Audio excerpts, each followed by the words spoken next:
말씀을 나누겠습니다. 오늘 본문은 예수님이 제자였던 사도 요한이 예수님에 대해서 설명하고 있는 그런 모습입니다. 그래서 사도 요한은 예수님에 대해서 아주 정확하고도 탁월한 정의를 내리는 것을 우리가 볼 수 있습니다. 오늘 본문에 말씀하는 것이 말씀이 육신이 되어 우리 가운데 거하심에 우리가 그 영광을 보는데 아버지의 독생자의 영광이고 그 안에 은혜와 진리가 충만하다, 이렇게 말씀하고 있는 거죠. 이 말씀을 통해서 우리가 깨달을 수 있는 것이 무엇이냐면 말씀이 육신이 되셨다, 이것을 우리가 보게 되는 것입니다. 그 말씀이 육신이 되었다는 것은 성육신의 놀라운 비밀을 우리 가운데 담고 있다고 하는 것이죠.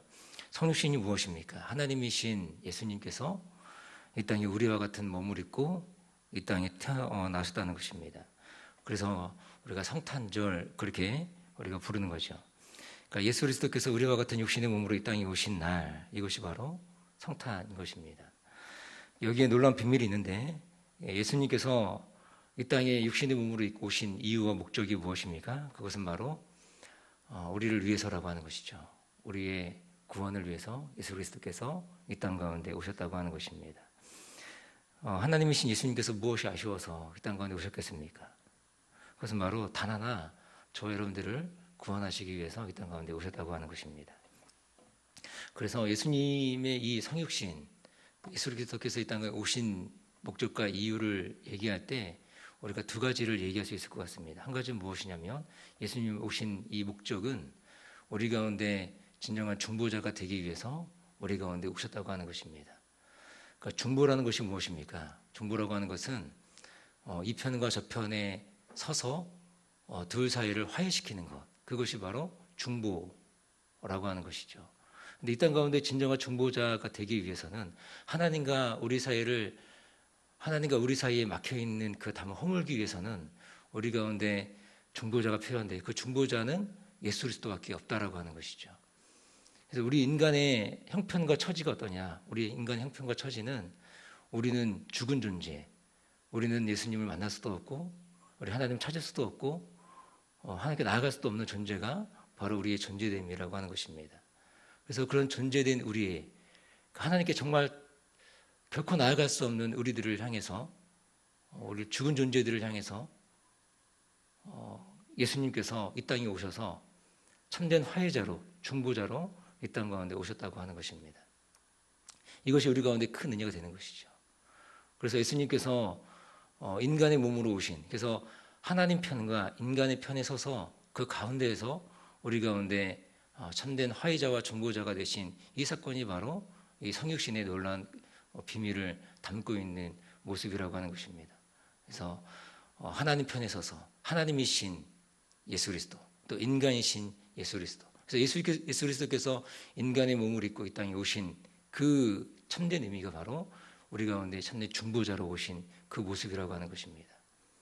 많은 경우에 우리들이 자기 안에 있는 어떤 선함, 자기의 그런 것들을 찾으려고 하는 그런 노력들이 많이 있는 것 같습니다. 그런데 우리의 존재 자체라고 하는 것은 아주 비참함에 있는 존재, 하나님께 절대로 나아갈 수 없는 존재라고 하는 거죠. 그런데 그 우리 존재됨을 위해서 예수 그리스도께서 우리 가운데 참된 화해자와 중보자로 이 땅 가운데 오셨다고 하는 것입니다. 그래서 중보자, 중보기도, 이거라고 하는 것은, 중보자는 예수 그리스도밖에 없다고 하는 거예요. 진정한 중보자, 완전한 중보자는 우리 가운데 예수 그리스도밖에 없다라고 하는 것입니다. 그래서 어떤 의미에서는 중보기도, 그것은 예수 그리스도께서만 할 수 있는 기도인 거죠. 그래서 우리는 중보기도가 아니고 정확하게 얘기한다면 도고기도, 그렇게 얘기를 한다는 것입니다. 그리고 또 예수 그리스도께서 이 땅 가운데 오신 목적과 이유는 무엇입니까? 그것은 바로 우리의 죄를 구원하시기 위해서라고 하는 거죠. 그래서 마태복음 1장 21절에 보면 이렇게 말씀하십니다. 아들을 낳으리니 이름을 예수로 하라. 이는 그가 자기 백성을 그들의 죄에서 구원할 자이심이라 하니라.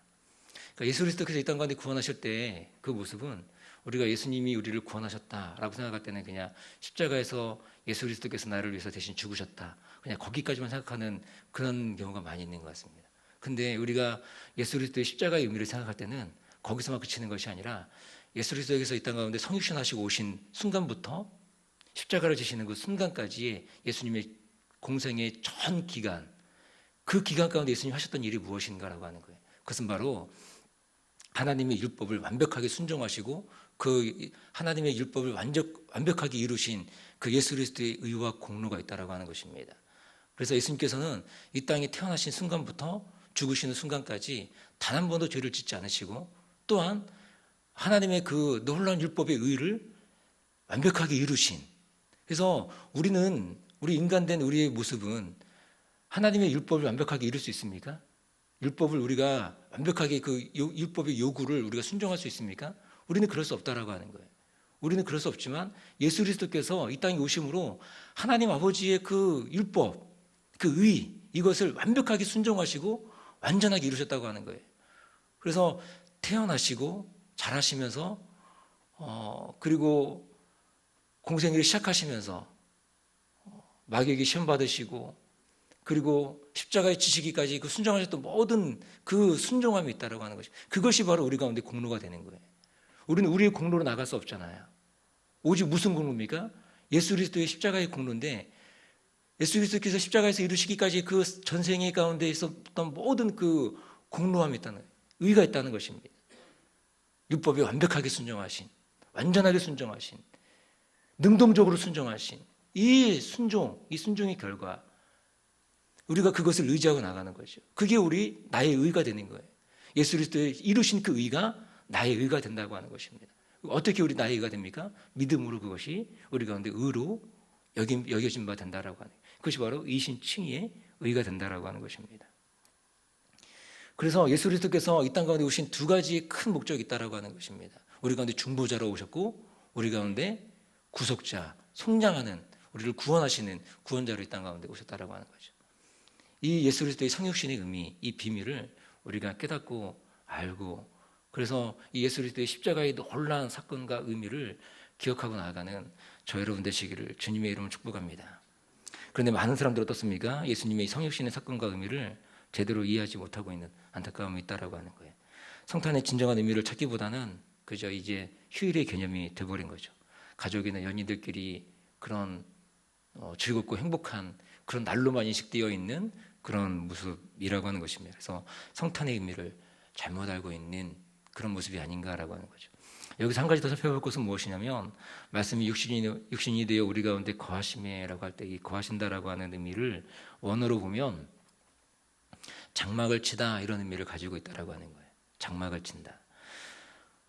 우리 가운데 거하신다. 말씀이 육신이 되어서 우리 가운데, 저 여러분 가운데, 신자의 삶 가운데 거하신다라고 하는 것입니다.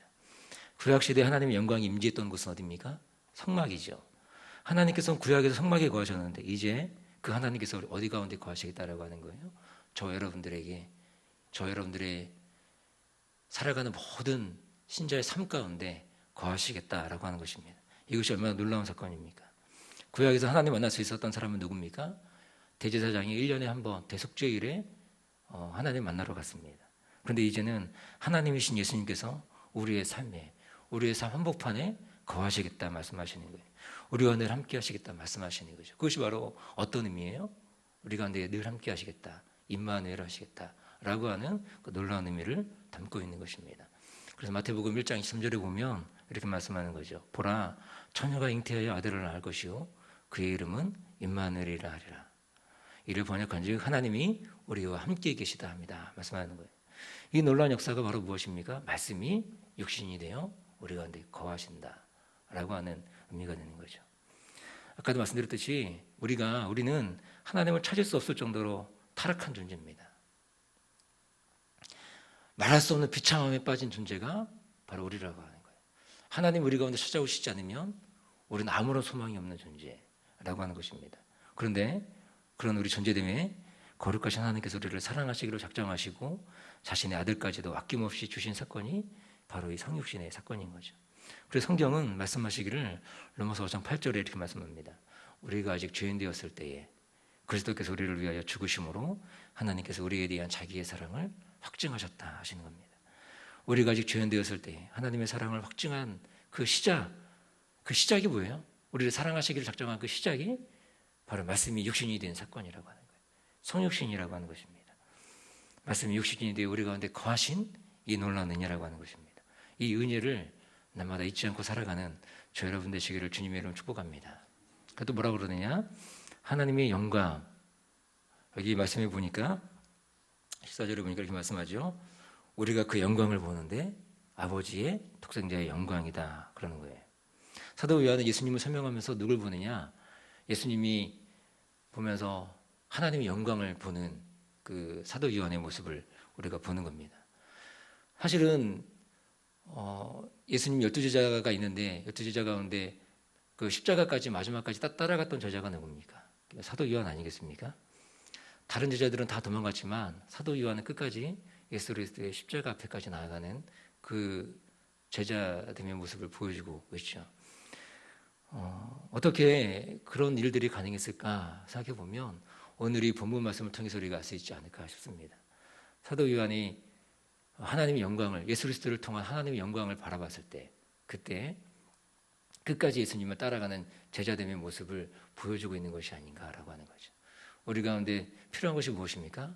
우리 가운데 하나님의 영광을 보는 것, 우리가 하나님의 영광을 맛보는 것, 그 하나님의 영광에 감격하는 것, 이것이 신자의 살아가는 삶 가운데 정말 필요한 것이 아닌가 싶습니다. 근데 여러분, 근데 그 하나님의 영광을 우리가 언제 맛보고 어떻게 경험합니까?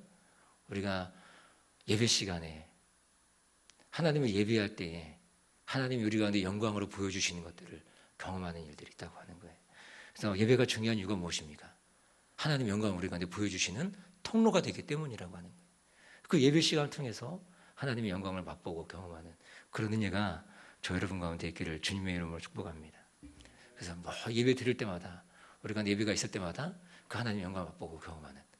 제가 요즘 이제 연말 되면 예배가 많잖아요. 예, 이제 이번 주간 되면은 이제 계속 예배가 있습니다. 이제 주일 예배가 끝났고 성탄 예배가 있고 또 그리고 수 예배가 있고 철야 예배가 있고 그리고 또 성교신 예배가 있고. 여러분 행복하시죠? 제가 목사님께 말씀을 드렸거든요. 저는 이제 어떤 마음이냐면 예배가 너무 많습니다, 목사님. 근데 목사님은 예배가 너무 많아서 행복하다고. 전 차원이 다른. 저는 예배가 너무 많아서 힘들겠는데 이런 느낌이었는데. 그러니까 우리가 이 예배 가운데 이 예배를 통해서 하나님의 영광을 보여주시는 거 아니겠어요? 예배를 통해서 하나님의 은혜를 경험하는 거 아니겠습니까? 이 예배를 우리가 사모하며 예배를 기다리는 그런 모습이 저 여러분들의 모습이 되기를 주님의 이름으로 간절히 축복합니다. 마지막 예수님의 모습을 통해서 보는 것이 무엇이냐면 은혜와 진리라고 하는 것이죠. 은혜와 진리. 사도 요한은 예수님의 영광을 보는데 그 실체가 바로 은혜와 진리였다라고 하는 것입니다. 요한복음 1장 17절에 보면 그 밑에 보면 이렇게 말씀합니다. 율법은 모세로 말미암아 주신 것이요 은혜와 진리는 예수 그리스도로 말미암아 온 것이다. 그렇게 말씀합니다. 예수님의 은혜와 진리를 우리가 잘 알 수 있는 사건이 하나가 있는데 그것이 무엇이냐면 그 간음하다 현장에 잡힌 그 여인의 모습이 있다라고 하는 거예요. 근데 거기에 있는 사람들 어떻게 이 여인을 끌고 옵니까? 끌고 오는 목적과 이유가 예수님을 시험하기 위해서. 그래서 모세 율법에 의하면 이 여인은 돌로 맞아 죽어야 되는 거죠. 그런데 예수님은 은혜를 말씀하시고 사랑을 말씀하시는 분 아닙니까? 이것이 상충할 수 있는 그런 상황이었는데 예수님이 그 상황 가운데서 이제는 어쩌면은 저 같은 범인은 이렇게 얘기할 수 있겠죠. 은혜와 진리 사이에 무엇인가 한 가지를 선택해야 되는 그런 모습이라고 하는 거예요. 근데 예수님은 그 상황 가운데 어떻게 하시느냐? 이렇게 말씀하십니다. 너희 중에 죄 없는 자가 먼저 돌로 쳐라. 그렇게 말씀하시는 거죠. 그 안에 이제 뭐 쓰시기도 하셨죠. 땅바닥에다가. 어떤 이유였는지 예수님 그 여인을 끌고 왔던 많은 사람들이 다 갔습니다. 양심의 가책을 받았는지 하나둘씩 다 떠났습니다. 아무도 그 여인을 향해서 돌을 던지지 못했습니다. 이제 마지막 예수님과 여인만 남았죠. 그때 예수님께서 여인에게 말씀하시는 것이 무엇이냐면 나도 너를 정죄하지 않는다. 가서 다시는 죄를 범하지 마라. 그렇게 말씀하시면서 그녀를 용서하셨다는 것입니다. 이것이 바로 뭐냐? 이것이 예수님이 가지고 있는 은혜와 진리의 모습이라고 하는 거예요. 진리됨이 분명히 보이고 그리고 또 예수 그리스도의 은혜가 그 안에 분명히 있는. 예수님은 은혜와 진리가 충만하신 그 분이라고 하는 것입니다. 예수님이 우리의 죄를 용서하시고 또 우리가 하나님 앞에서 거룩한 삶을 살도록 우리 가운데 인도하신다라고 하는 거예요.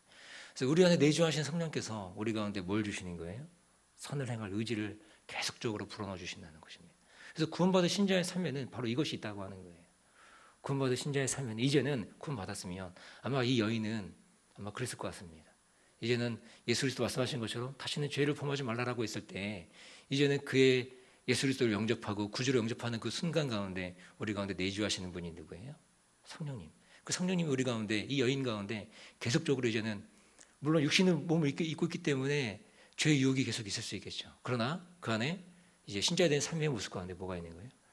성령께서 우리 가운데 우리 내면에 우리 삶 가운데 선을 행할 의지를 계속적으로 불어넣어 주시는 그런 의미가 있다라고 하는 것입니다. 그래서 예수님께서 우리를 정죄하지 않으시고 우리의 죄인됨을 불쌍히 여기시고 이걸 해결하기 위해서 오셨다고 하는 거예요. 예수님은 우리의 냄새나는 말, 우리의 가장 더러운 부분 이것을 내밀라고 하시는 것입니다.